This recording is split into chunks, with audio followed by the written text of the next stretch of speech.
చూచితివా బాలిక, ఈ దుష్ట మాంత్రికురాలు ఆ దుష్ట రణవీరుని వద్దకు వెళ్ళి మరో దుష్ట మాంత్రికుణ్ణి కలిసి మరో దుష్ట పన్నాగమును పన్ని ఏమీయూ తెలియనట్లు ఎటుల వచ్చుచున్నదో.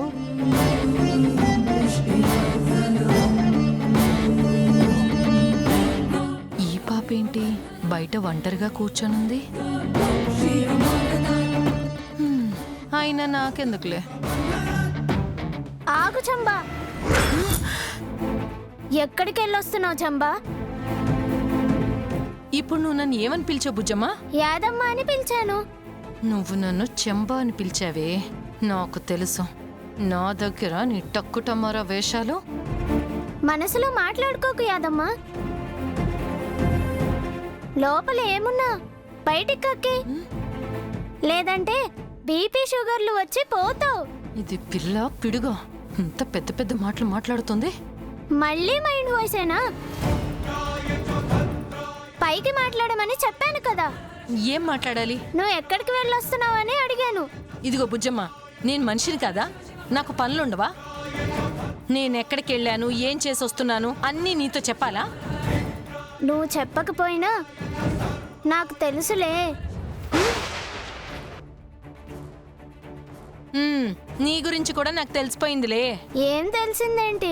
అప్పట్లో నువ్వెవరో, ఇప్పుడు నువ్వెవరో నాకంతా తెలిసిపోయింది. నీ పని అయిపోయింది బుజ్జమ్మా.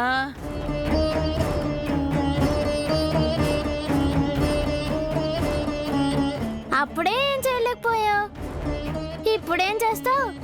ఇప్పుడు చేసేది నేను కాదు, నాకంటే పెద్దవాడొచ్చాడు. ఎంత పెద్దవాడు? ఇంత పెద్దవాడా?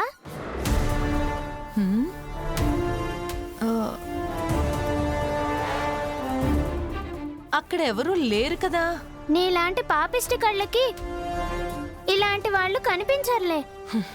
నన్నే పాపిష్టి అంటావా? రేపుంటుంది నీకు. నీ యముడే వస్తున్నాడు. యముడి శిష్యుడే నా పక్కనున్నారు. ఎవడొస్తాడో రమ్మను. ఇదేగా నీ ధైర్యం? రేపు ఎవరొస్తారో నువ్వే చూద్దు గాని. చూద్దాం.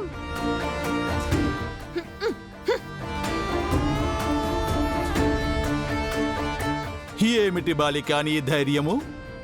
ఒక పక్క ఆ ప్రచండుడి రూపంలో ప్రమాదము ముంచుకు వచ్చుచున్నదే, అయినను నీవింత ప్రశాంతముగా ఇటులో ఉంటివి. మీరుండగా నాకు భయం ఎందుకు? దండగా.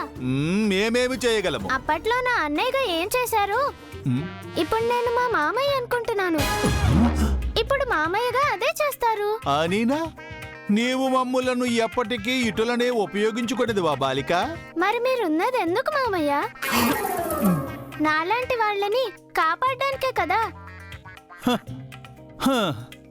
సోదర పిలుపుతో అప్పుడు, మామ పిలుపుతో ఇప్పుడు.